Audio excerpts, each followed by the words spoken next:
aqui para mais um Teatrando, conversas sobre teatro. Meu nome é André Ferraz e hoje nós estamos com Marcondes Lima, ator, diretor, cenógrafo, figurinista e professor universitário do CAC UFPE, da área de artes cênicas. Ele também é mestre em artes cênicas pela UFBA e atualmente ele faz doutorado pela Universidade de Lisboa, exatamente no tema que a gente vai falar hoje, que é Teatro de Bonecos entre Brasil e Portugal. Tudo bem, Marcondes? Tudo legal, André. Um prazer estar aqui conversando com você, viu? Assisto, adoro suas conversas. Pois é. Marcondes é um dos grandes mestres, né? Em várias áreas, né? É o homem dos mil instrumentos também, né? Grande diretor, cenógrafo de Pernambuco. Agora a gente tem o prazer de ver os discípulos se transformando em colegas, como você, Kleber Lorento, vários outros, e é maravilhoso ver isso. Eu não tenho nenhum problema com o tempo, então é fantástico ver isso. É muito bom ver essa sua iniciativa nesse momento. Muito obrigado por você ter aceito o convite. Então, vamos começar com uma pergunta, né, básica, que é a questão: o que é o seu projeto, né? Você propõe o que você chama de fricção e não de um estudo comparativo, né? Não seria exatamente um estudo comparativo, mas sim um processo de fricção entre o teatro Dom Roberto de Portugal e o teatro popular, não mamulengo popular nordestino. Então, o que é o teatro Dom Roberto, né? Os Robertos de Portugal, e como é que você pretende, né, organizar isso? Porque não é só uma pesquisa teórica, é uma pesquisa prática também, que você propõe uma criação prática. Mas o que me interessou foi vir para cá fazer esse doutoramento que tem uma parte teórica e uma parte prática. Eu terei que desenvolver, criar uma obra e terei que escrever a tese que acompanha esta obra, né?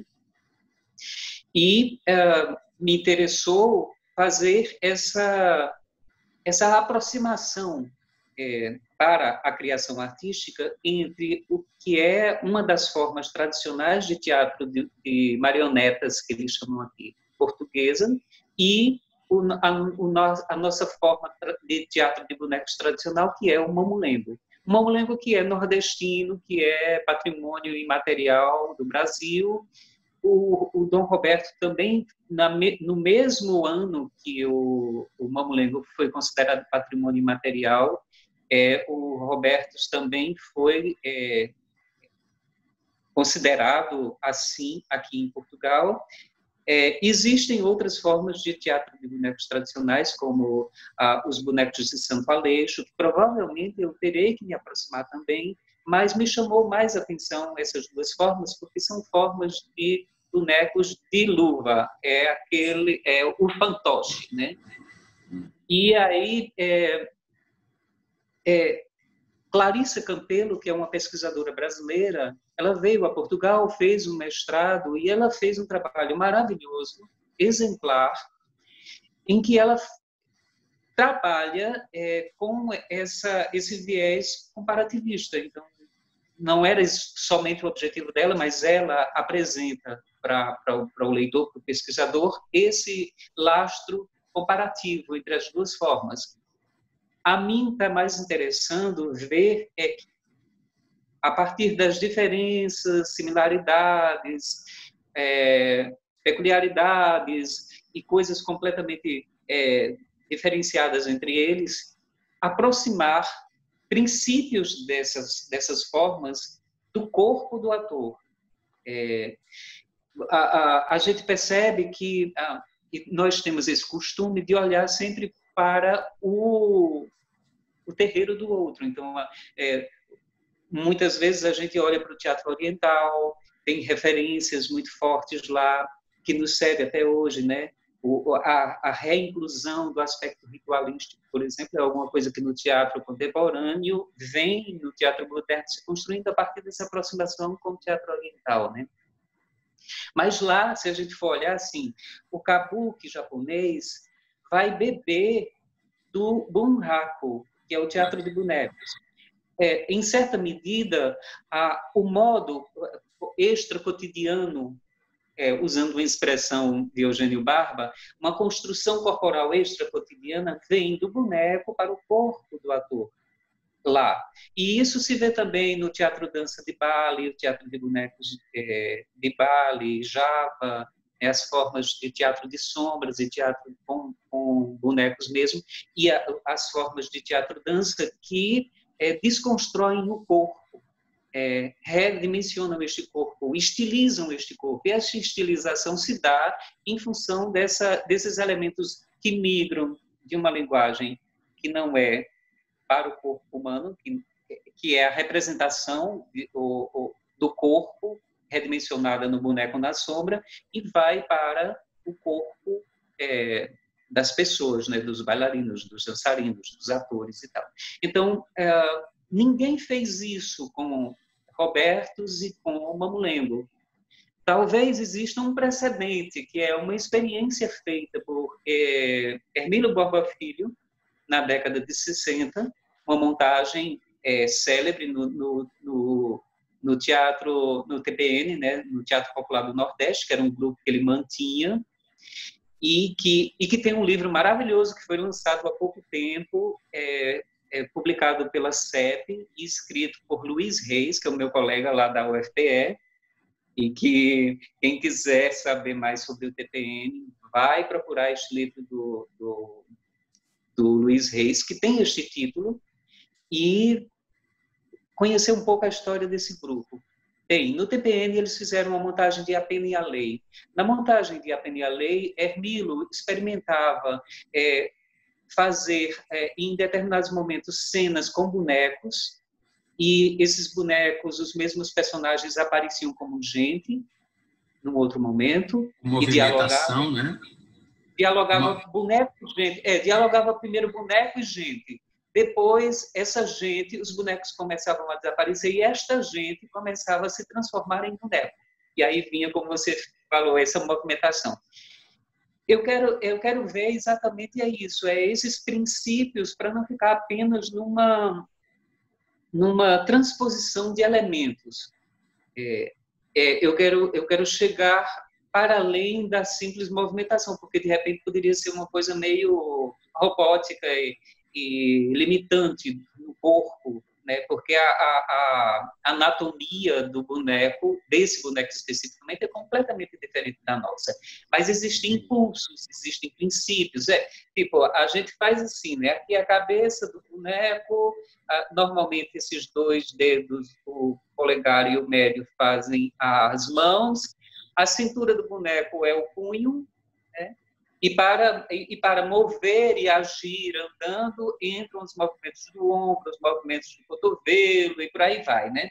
Então, isso é o modo meio limitado e é interessante, porque são esses limites do boneco que talvez me chamem muita atenção, porque os nossos corpos também têm limites. Né? Tem limites e limitações, eu faço uma diferenciação aí. Limites a gente sempre transpõe. Limitação é aquilo que realmente a gente não consegue transpor, né? E nenhum nem outro é alguma coisa que tolhe a liberdade criativa ou tolhe a liberdade expressiva, né? A gente trabalha com liberdade sobre esses dois conceitos, no meu entendimento. E aí eu quero ver mais. Eu penso que um dos elementos interessantes nessas formas de teatro de bonecos, que você perguntou e eu estou espichando uma coisa e quero explicar para que as pessoas entendam o que são essas duas, né? O que é, mas, né? O que são. Tem duas coisas muito importantes que precisam ser consideradas e que o meu mestre, que foi Marcos Camarote, me apresentou isso, que são duas formas de teatro marginais. É bom entender isso. Elas são ainda consideradas à margem em várias instâncias.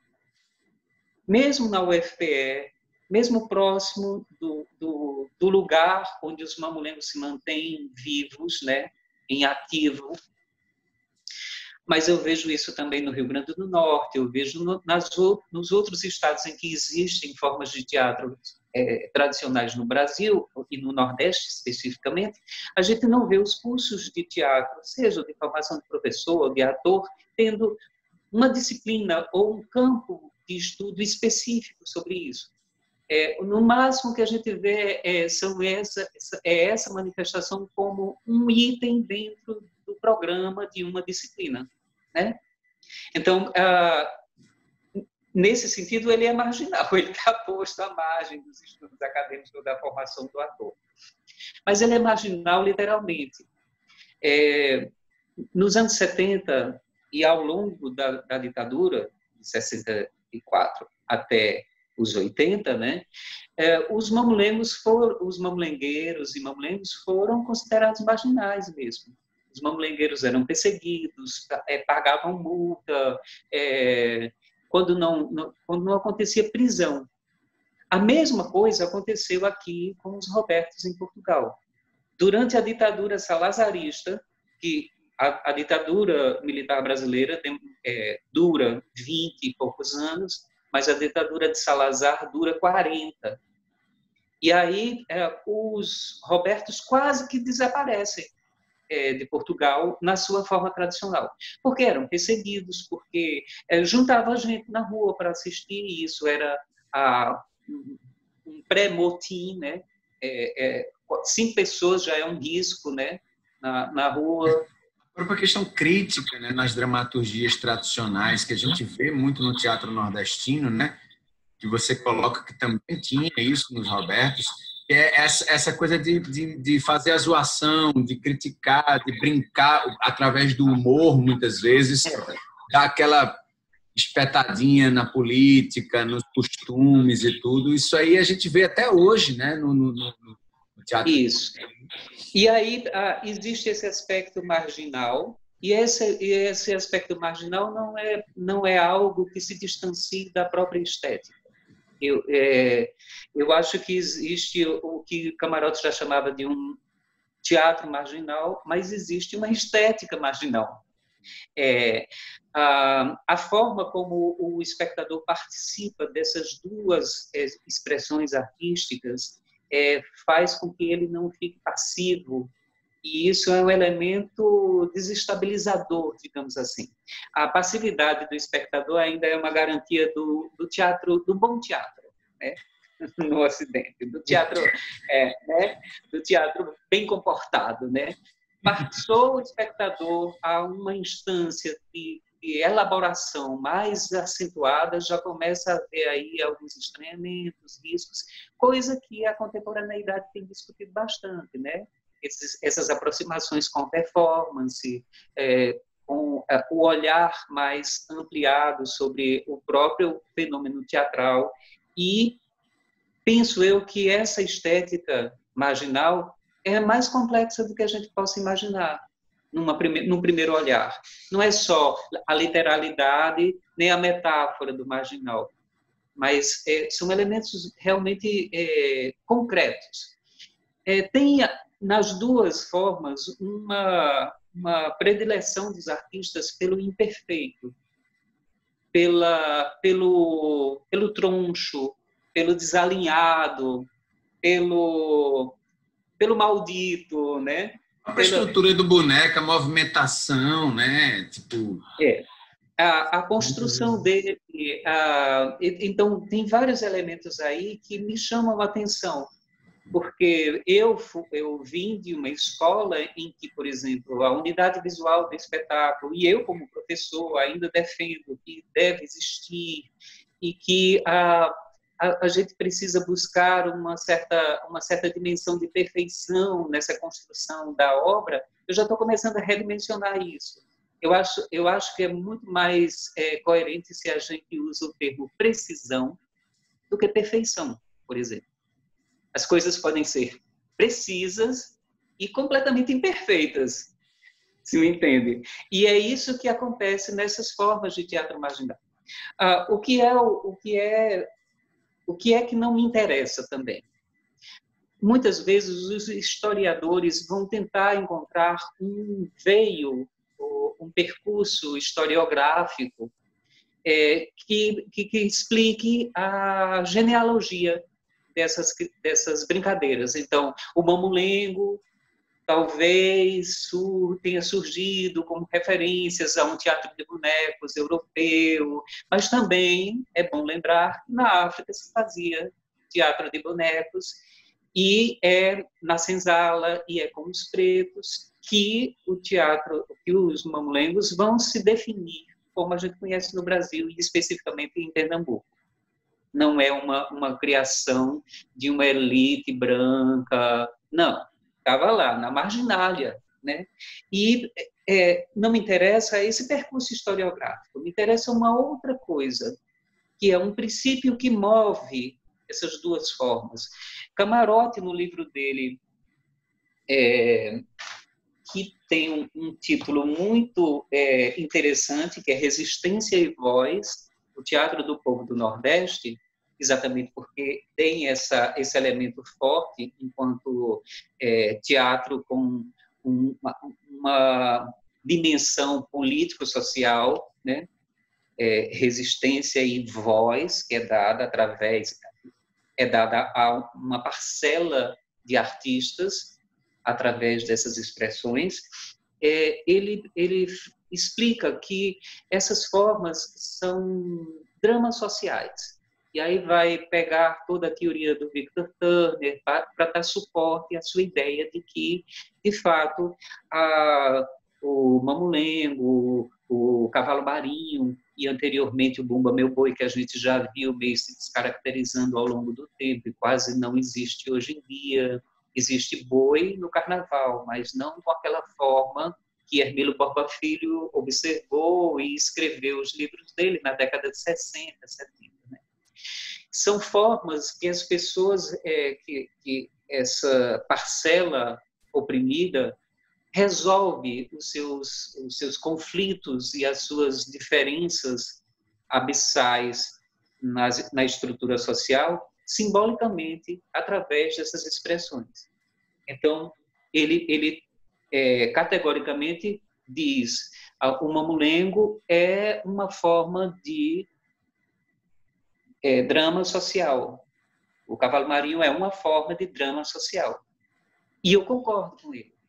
E percebo que essa dimensão do drama social nos leva a uma percepção de como é que essas coisas se originam, sem necessariamente a gente pegar um mapa e sair tentando entender, eita, isso aqui veio em 1800, de não sei onde, passou por aqui, não sei o que lá.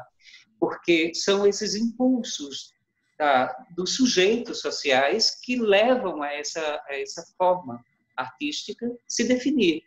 Então, ela se cria, ela se define, ela encontra forma em função dessa vivência e dessa experiência de vida que as pessoas vivenciam e que expurgam as suas, e principalmente as diferenças sociais, né? Os abismos da diferença social que nós temos no Brasil, através da arte. Durante muito tempo foi apenas considerado pelos folcloristas como folguedo, como brinquedo, que são as expressões legítimas que eles usam e que fazem sentido ainda, porque são brincadeiras, são brinquedos. E se os ingleses utilizam a expressão play para definir o jogo, a cena, o teatro, ou o jouer no francês para o jogo dos atores, porque aqui a gente não pode usar como os brincantes do mamulengo e do Bumba Meu Boi, do cavalo marinho, a expressão brinquedo, folguedo, folgança, brincadeira. Né? Isso também é uma coisa interessante, esse sentido de brincadeira como princípio. De que modo a gente brinca com o próprio corpo? Talvez indo lá para frente para minha pesquisa, como é que a gente... Porque a gente vê muitas proposições trabalhadas numa dimensão séria de mergulho, ou psicológico ou físico, né? Ou você vai para uma construção psicológica, ou você vai para uma construção física que descamba para a exaustão, várias coisas, e E essas formas de teatro nos ensinam que tudo isso pode ser conseguido também a partir da brincadeira, né?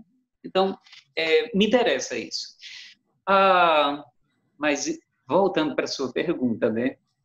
O que é o Mamulengo no Brasil e o que é os Robertos em Portugal? Os Robertos têm um lastro de genealógico com as formas de teatro de fantoche tradicionais e populares europeias. A gente pode fazer alguma aproximação muito clara entre os Robertos e o Punch inglês, o Punch and Judy. A gente pode fazer uma aproximação com os Robertos e o Pulcinella, ou o Guignol francês. Mas é um pouco reducionista fazer essa mesma aproximação de Robertos com os mamulengos, porque os mamulengos agregaram elementos que vieram da África, elementos autóctones, eles abrigam na sua estrutura histórias, personagens, elementos que estão nas outras expressões daquela região. Se você vai ver uma representação de mamulengo, que é uma forma de teatro de bonecos de luva, né, que você calça, é um fantoche, você vê nos mamulengos elementos do cavalo marinho, você vê elementos do caboclinhos, você vê elementos de várias expressões que os mamulengueiros vão construindo, amalgamando suas passagens a partir de dramas circenses, a partir de elaboração de cenas do cotidiano, de várias coisas, mas trazem também esse agregamento dessas expressões outras. Nos Robertos isso não aconteceu. Talvez seja uma coisa interessante de observar por que não aconteceu, ou exatamente por que é que ele tem esta cara e esta forma agora, que é um pouco diferente dos mamulengos. Porque os Robertos também são uma forma de teatro de bonecos de luva, onde são histórias fixas, são cenas curtas, na sua grande maioria, são apresentadas ao ar livre, como o mamulengo. Um mestre apenas, eles não chamam de mestre, eles chamam de palheta, que é o nome dado ao manipulador nos Robertos, porque eles usam um instrumento, uma palhetinha na boca, que alteram, essa palhetinha altera a fala, ao mesmo tempo que amplifica a voz. Então, é um elemento interessante esse, em que a voz sai distorcida. Para mim, é um dos princípios interessantes a ser observado. A técnica vocal que a gente aprende com a impostação e tal, é completamente distorcida por um mecanismo que altera e faz a voz virar aquela voz que parece... Não sei se você já experimentou pegar esses brinquedinhos de criança que você aperta e faz... Pronto. É algo parecido com aquilo. Você colocar aquilo na boca e tentar falar, e tentar vocalizar coisas com aquilo. Eles usam uma palheta e fica um som estridente, fica um som de taquara rachada, que para alguns é uma coisa mal imposta ou mal desenhada, né? E que amplia ao mesmo tempo que distorce, ao mesmo tempo que acentua ainda mais o não naturalismo, o não realismo da cena, e que acentua ainda mais essa natureza extra-cotidiana e extra-humana do boneco. O boneco vira uma dimensão supra-humana, vira uma coisa quase que sobrenatural, né? Esse campo do sobrenatural, da religiosidade, do sagrado, a gente vê muito mais no mamulengo. A gente vê assim aproximações com o conto da Jurema, com dimensões do sagrado e da religiosidade daquelas pessoas, daquela região, como acontece também com os maracatus, com os caboclinhos, com o próprio Bumba Meu Boi, né? ou cavalo marinho. E com os Robertos isso foi se perdendo. Ao longo do tempo foi se perdendo. E penso eu que esta perda se intensifica exatamente naquele período que eu citei anteriormente, durante a ditadura salazarista. Não só o Roberto quase que some, quase que desaparece, porque sobraram poucos detentores desses saberes, e que vão sendo retomados por proposições várias de estudiosos portugueses que começam a ver ali algo de grande valor e que poderia desaparecer, mas que já havia sofrido um impacto intenso e imenso. E não havia mais, de modo tão cerceante foi essa repressão, que essa dimensão de drama social que a gente vê no Mamulengo quase que se perde. E os Robertos hoje é algo muito infantilizado, é como punch em inglês. É algo para E aí, mais uma vez, vamos para o campo da marginalidade. É algo mais próximo do universo infantil, do universo da criança, onde o riso é produzido única e exclusivamente através da pancadaria, de uma ação intensa, e as coisas, os dramas e os apelos político-ideológicos, digamos assim, foram se perdendo, se perderam e hoje já não são praticados, já não existem histórias com este estofo e com esse espaço de criticidade. Isso parece-me que aparece ainda mais intensamente nos bonecos de Santo Aleixo, que são um tipo de bonecos de haste. Eles são manipulados de cima para baixo com uma haste e o manipulador fica mexendo e tal. E aí eles ainda fazem críticas à igreja, críticas sociais dentro dessa coisa. Mas os bonecos de Santo Aleixo quase também desapareceram. Não fosse uma companhia de teatro que teve o cuidado de fazer um trabalho museológico. Eles se mantêm como peças museológicas. Eles reconstituíram algumas peças, recobraram alguns bonecos, construíram um acervo e mantêm aquilo vivo. Mas não tem uma proposição de redimensionar e tal, como os mamulengueiros ainda existem, estão vivos e estão fazendo. O mamulengo de hoje não é o mamulengo dos anos 70. E é e não é, porque da natureza dessas formas, essa dimensão de são formas tradicionais, mas ao mesmo tempo são formas modernas, contemporâneas, se a gente quiser, até pós-modernas, se a gente sem forçar muita barra, pode até dizer que elas são pós-dramáticos. Existem elementos aí que a gente precisa ver de diferença, mas existem familiaridades, existem similaridades, existem aproximações. E essas aproximações, nessa fricção que eu proponho, talvez me dê elementos para que eu possa ver como é que isso pode sair deste universo de bonecos para o meu corpo, ou, de certa forma, de trás da tenda para a frente do público. Né? Princípios, modos de operar, códigos específicos, um certo vocabulário, que seja sonoro, gestual, ou movimento, a constituição dramatúrgica, todas essas coisas estão me interessando e penso que vai dar um caldo bacana.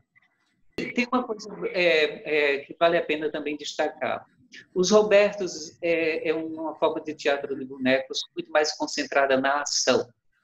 É mais do que o Mamulengo. O Mamulengo, apesar de ser teatro de bonecos dentro do contexto maior do teatro de formas animadas ou teatro de animação, é um teatro de texto. Os mamulengueiros gostam de texto. O texto tem uma importância. Os jogos, certas dimensões do cômico se dão estritamente a partir do texto. A interação com o público está em função desse diálogo, dessa construção de um diálogo textual, público e boneco. Nos Robertos isso não se dá da mesma maneira. É como se eles, não sei, talvez isso se revele lá para frente, eles fossem perdendo isso e ganhando outras coisas, ou redimensionando pela própria natureza e dimensão histórica pela qual passaram, né? Mas isso é uma coisa interessante também de se pensar, assim. Os mamulengueiros, os mamulengueiros são dramaturgos também, né? Marcondes, muito obrigado pela conversa, pela aula, por dividir aqui com a gente a sua pesquisa. Está em processo, né? E se Deus quiser, dará tudo certo. E, gente, agradeço a quem nos acompanha. Tchau a todo mundo. E aqui, acompanhem os vídeos anteriores, inscrevam-se no canal. Marcondes, muito obrigado. Muito obrigado a você, André. Um prazer estar conversando com vocês. Bom, que bom. Valeu, gente. Tchau, tchau. Tchau.